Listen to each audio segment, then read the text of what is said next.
Welcome to this explainer. Today, we're diving into a really fascinating historical and mechanical debate between two absolute legends of World War II firearms. We're looking at a classic standoff between sheer collectability and hardcore practicality, pitting the Czechoslovakian ZB-26 right against the British Bren Gun.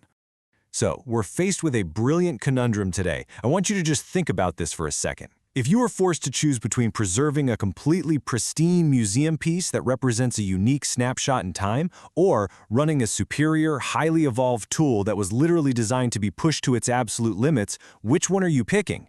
It's a philosophical divide that kind of splits historians, collectors, and practical shooters right down the middle. Section 1. The ZB-26, Collector's Dream. Let's start right off with the discerning collector's perspective, exploring this breathtaking Czechoslovakian firearm.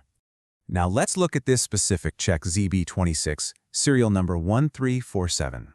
This is a weapon captured and actually utilized by Nazi forces during the Second World War, and what makes it so incredibly rare is its absolutely superb condition. I mean, most weapons the Germans took into early service did not survive the war without being beaten to hell.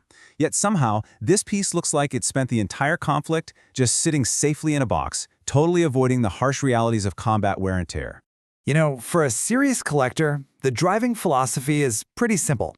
Get the absolute best specimen of its kind you can possibly afford. When you're investing in history, the whole goal is to secure something you are highly unlikely to ever find again. You aren't just buying steel and wood here, you're acting as a temporary custodian for an immaculate piece of the past. A really key detail to look out for is the Waffenamt. This is a Nazi-proof mark stamped onto weapons officially accepted into their military service. From a purely historical collecting standpoint, finding this stamp right on the back of the receiver of a captured Czech weapon is an incredibly sought-after detail. It tells a really tangible story of conquest and reallocation during the war. So the crucial point here is the real financial impact of that history. Believe it or not, a Waffenamt stamp adds a massive 25% collecting premium to the financial value of any weapon it graces. It completely transforms the market desirability of the artifact compared to, say, an identical model without that specific proof mark.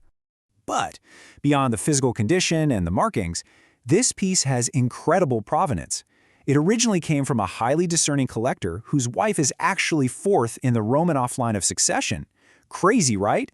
When you combine that kind of unique ownership history with its pristine state, those scarce proof marks, and the fact that the ZB-26 is generally a highly underappreciated platform anyway, you get an absolute unicorn of a collector's item.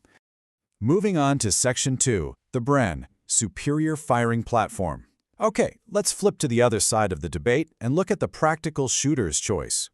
Take a look at this early pattern Bren gun. This specific model features a very scarce original scope mounting bracket, some beautiful lightning cuts on the side, and a later Mark III barrel. This is an absolutely superb specimen that sits at the very top of the desirability chain for this platform. It's heavily recognized as just an unmistakable, iconic symbol of World War II. But here's where the philosophies really clash. A shooter's mindset is fundamentally different from a collector's.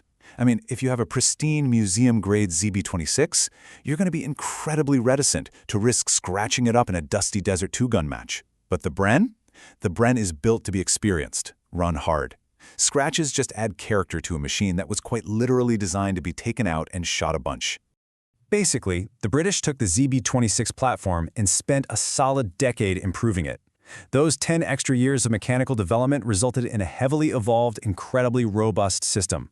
The parts are significantly stronger, the overall build is heavier and way more durable, and, unlike the rare ZB-26, there are abundant tripods, magazines, and accessories readily available for it today. It's simply better suited for the range. And one of the biggest mechanical advantages here is capacity. The Bren gun provides a massive 50% increase with its 30-round mag compared to the standard 20-round magazine of the ZB-26. As veterans of the era often noted, having those extra rounds in a firefight was a highly appreciated luxury. But the absolute game changer for the Bren is the adjustable gas port. This mechanical feature allows the operator to manually tune the gas system. Now, why does that matter to us?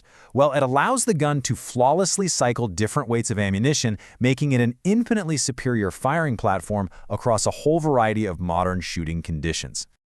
Let's actually compare the two directly. The ZB-26 has a fixed gas system, perfectly tuned for a very specific 154-grain bullet.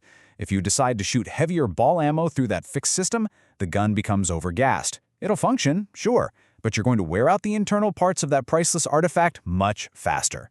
The Bren's adjustable system completely solves this problem. In fact, for the ultimate practical shooter, the dream would be the L4 Bren. This is the highly desirable, rare final iteration of the platform. It's chambered in the common 7.62 NATO and uses readily available FAL magazines. A shooter would easily choose even a beat-up L4 Bren over a pristine ZB-26 artifact, honestly, just for its sheer usability and convenience.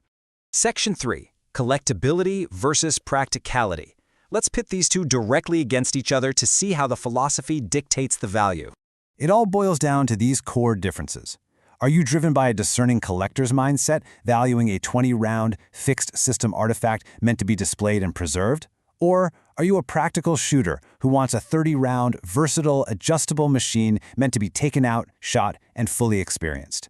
It's a complete divergence in purpose. It also comes down to simple physics. As the saying goes, a human being is part of the recoil system of a machine gun. The Bren's heavier weight actively helps the shooter manage recoil. Conversely, the ZB-26 has a deceptively strong pushback that requires some serious athletic effort to control, especially if you're firing from the hip. The Bren is just a more forgiving machine to operate. Section 4. The trophy phenomenon. So if the Bren is fundamentally better to shoot and mechanically superior, we really have to ask, why does the ZB-26 command such an intensely high financial and collecting premium? It raises a deep, fascinating psychological question about the historical firearms market. Why do we collect the guns of the side that lost? Why is there such a massive premium market specifically for weapons carrying Nazi marks from the defeated forces? There are far fewer collectors specializing in British machine guns than there are for captured Axis weaponry. The answer is actually deeply rooted in human history. As one collector jokingly pointed out regarding Japanese weapons, we lost. Why are you collecting our guns? Because they're trophies. The allure really comes down to this ancient human instinct. Taking a trophy from a vanquished enemy is tangible proof of accomplishment, a tradition dating all the way back to prehistoric times. Furthermore, we have American GI souvenir culture to thank for this exact dynamic. American servicemen have a historic reputation for fueling the collector's market by bringing the enemy's weapons back to the States as souvenirs in absolute droves. They brought back anything and everything they could get their hands on, completely seeding the domestic market and creating an enduring mystique around these rare artifacts. Look, there is absolutely no wrong answer here. Both of these are masterclasses in engineering and history. But it leaves us with the ultimate question for you today. The pristine museum artifact or the perfect shooting machine? Which are you choosing? Are you preserving history in a safe, or are you taking it out to experience the mechanics firsthand? Thanks for joining me on this explainer, and we'll see you next time.